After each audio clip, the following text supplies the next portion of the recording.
Jake needed extra cash for college, so when Mr. Peterson asked him to watch his house and feed his cat while he was away on business, it seemed like easy money.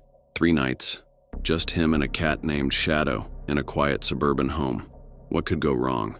"Thanks for doing this," Mr. Peterson said, handing over the keys. "Shadow's a bit peculiar, but he's harmless. Just don't go in the basement. Old pipes down there. Not safe.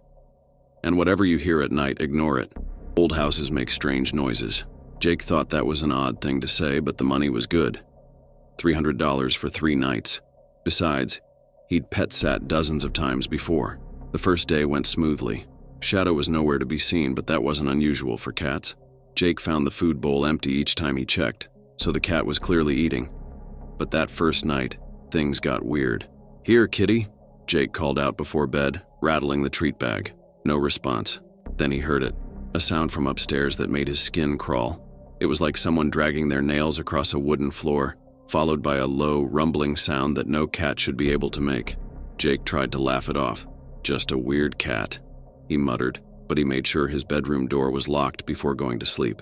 At exactly 3:27 a.m., Jake woke to the sound of scratching, not on the floor this time, but on his bedroom door. The sound was too loud, too powerful to be from a normal house cat. "Shadow?" he called out, his voice shaking. The scratching stopped. Then came a voice. Not quite human, not quite animal. From the other side of the door. "Let me in, Jake. I'm hungry." Jake lay frozen in his bed, cold sweat running down his back. The doorknob slowly began to turn, though he knew he'd locked it. He squeezed his eyes shut and prayed for morning. When dawn finally came, Jake searched the house. No sign of Shadow, but he found deep claw marks on his bedroom door. Claw marks that stretched 6 feet high. Jake called Mr. Peterson.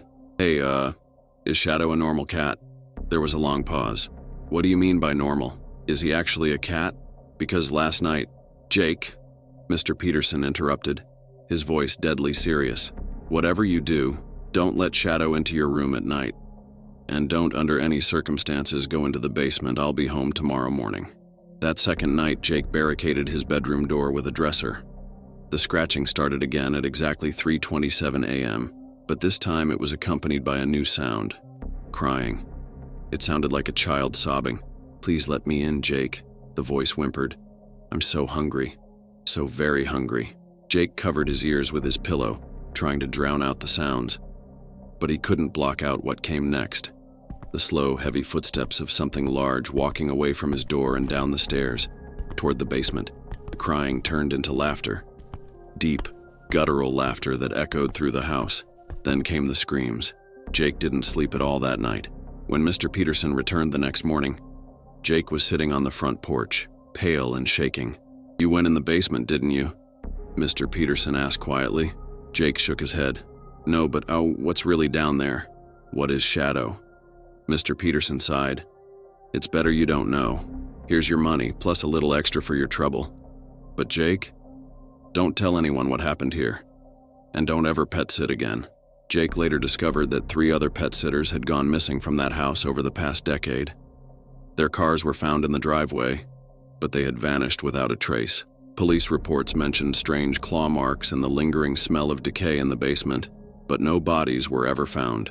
Sometimes, late at night, Jake swears he can still hear that haunting voice calling his name, begging to be fed. And occasionally, when he drives past Mr. Peterson's house, he sees a pair of glowing eyes watching from the basement window, eyes that are much too large to belong to any normal cat. Share and subscribe for more terrifying true tales. What do you think Shadow really was? Let me know your theories in the comments below.